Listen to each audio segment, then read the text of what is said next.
don't think like horrible, awful things are going to happen and people are going to do bad things, which is why Peter and I balance each other generally fairly well. Anyway, I actually haven't really prepared too much for a speech tonight because I couldn't decide what I wanted to talk about. I like talking to audiences about different things, and usually I'm asked to talk about a specific topic, so then I know what to prepare for, what people are expecting. So my quandary was, what if I had my druthers, what would I talk about? Well, there's so many things I want to talk about. There's so many things that I'm passionate about, that I want people to know about, that I want to talk about, so I couldn't come up with one. So essentially, my idea is that I want to try and convey something to you guys tonight that will inspire you or make you think about your life differently, make you think about one thing differently.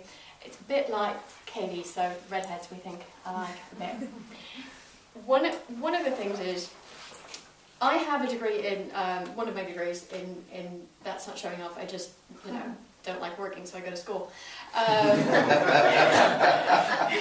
is in philosophy. And not the rubbish kind of philosophy where you just sit in a room and think, but where it's applied. One of the things that I took from it that I continually use is the idea that the smartest people in the world are generally those who know nothing, and who know they know nothing. If you're aware that you know nothing, then you're smarter than everyone else, because you know nothing, and really we don't.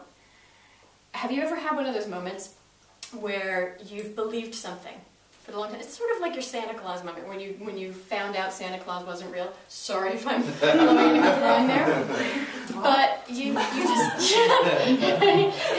I'm so sorry.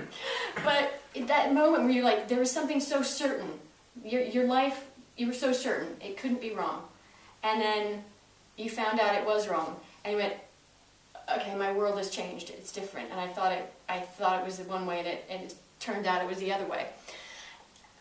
The best thing about understanding that you know nothing is that those become adventures. Finding out, knowing that you know nothing means that you're always looking for that, to have your world shaken.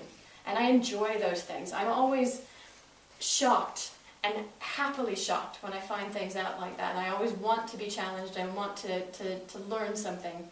Most recently, the worldview of mine that was changed the most was about charities. As how many people have heard that if you're going to give to a charity, you should look at what their overhead is and how much the percentage of that goes to it. Yeah, and the thing is you're told that the lower their overhead, the lower percentage of what you donate going to administration is better. That's the best. And I was listening to TED Talk, which some people, well, they're not a TED Talk per se, but there's these TED Hour, it's the NPR TED Hour on radio, which does a synopsis of some. And there was a gentleman who had decided that he wanted to run a charity like a business. And the thing he said was, there was a man on the cover of Wired magazine that week who had made millions, hundreds of millions of dollars, creating the most violent video game. I think we all know what that is. And he's put on magazine covers, and yeah, people say, oh, it's a bad thing, but he's making millions and millions and millions of dollars.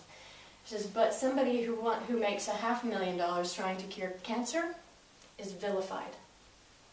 Vilified.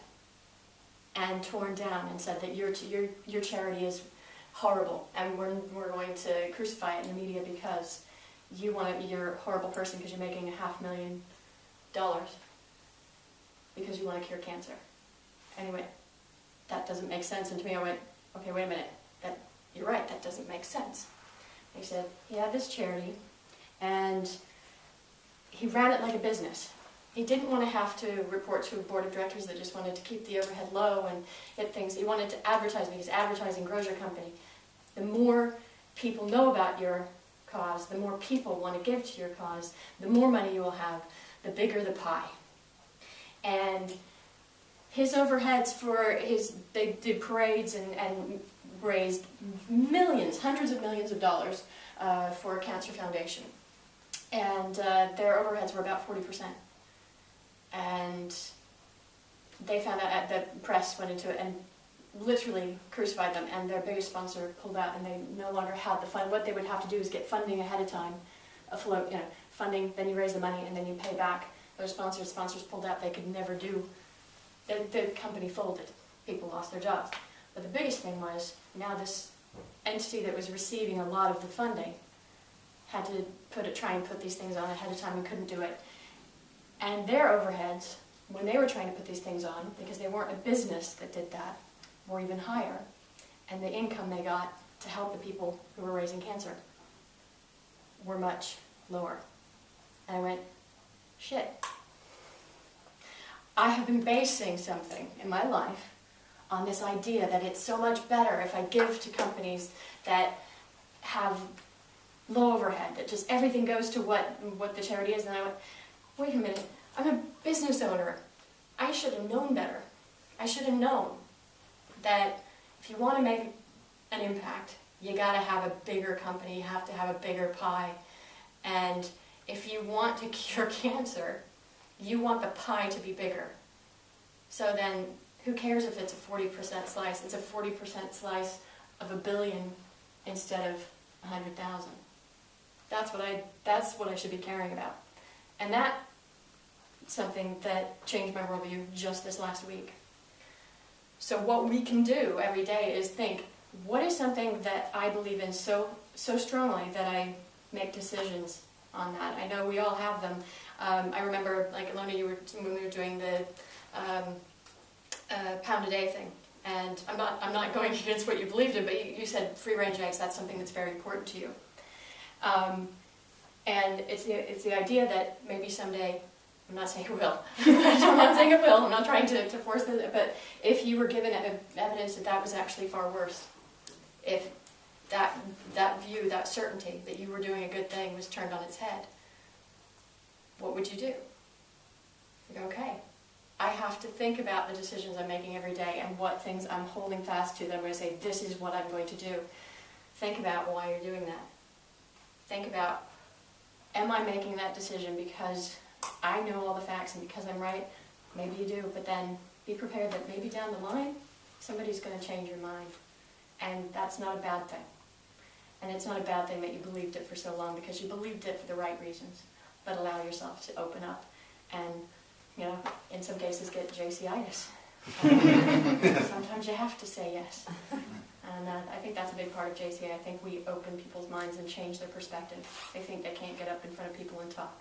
They think they can't get up and debate. They think they can't start their own businesses. They think they can't live on a pound a day of food. But you can. And if you have your mind open, and if you believe in yourself, and you believe that others will help you, then you will. And that's it.